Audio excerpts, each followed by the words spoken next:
पिंकी ईरानी ने सुकेश चंद्रशेखर के बारे में किया बड़ा खुलासा। एक्ट्रेसेस को मिलवाने के लिए करती थी ये काम।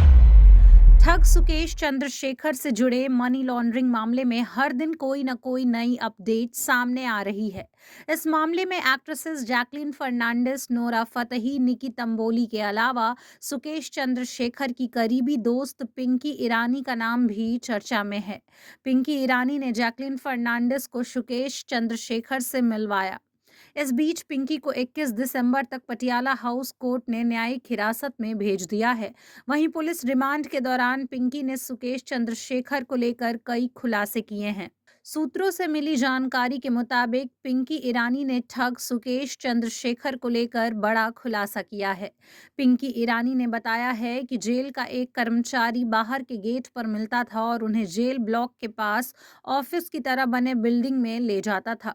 इस बिल्डिंग का इस्तेमाल सुकेश अपने इस अस्थायी कार्यालय में आए विजिटर के लिए करता था।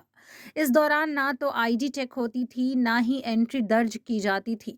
वहीं पिंकी ईरानी का ये बयान दर्ज कर लिया गया है, जो दिल्ली की जेलों में भ्रष्टाचार को लेकर आगे की जांच में मददगार साबित होगा। इस मामले के सामने आने के बाद से जेल के करीब 80 कर्मचारी और अधिकारी पहले से ही रडार पर हैं। हालांकि अब तक की पड़ताल में इस बात का खुलासा नहीं हुआ है कि पिंकी इन एक्ट्रेसेस को सुकेश के अलावा किसी और से मिलने के लिए अंदर ले जाती थी या नहीं। बता दें, पिंकी ईरानी को 30 दिसंबर को दिल्ली पुलिस की आर्थिक अपराध शाखा ने गिरफ्तार कर पटियाला हाउस कोर्ट में पेश किया था।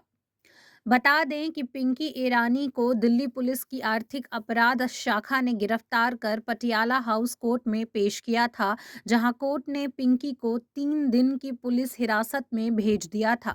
कस्टडी खत्म होने के बाद पिंकी को कोर्ट में पेश किया गया। हालांकि इस दौरान कोर्ट में पिंकी के खिलाफ बयान दर्ज कराने के बाद उसे वापस कस्टडी में भेज दिया गया। गौरतलब है कि पिंकी ईरानी इवेंट मैनेजर हैं। उन्होंने ही जैकलीन फर्नांडिस और अन्य एक्ट्रेसेस को सुकेश से मिलवाया था। इसके बदले में उसे सुकेश से मोटी रकम मिलती थी।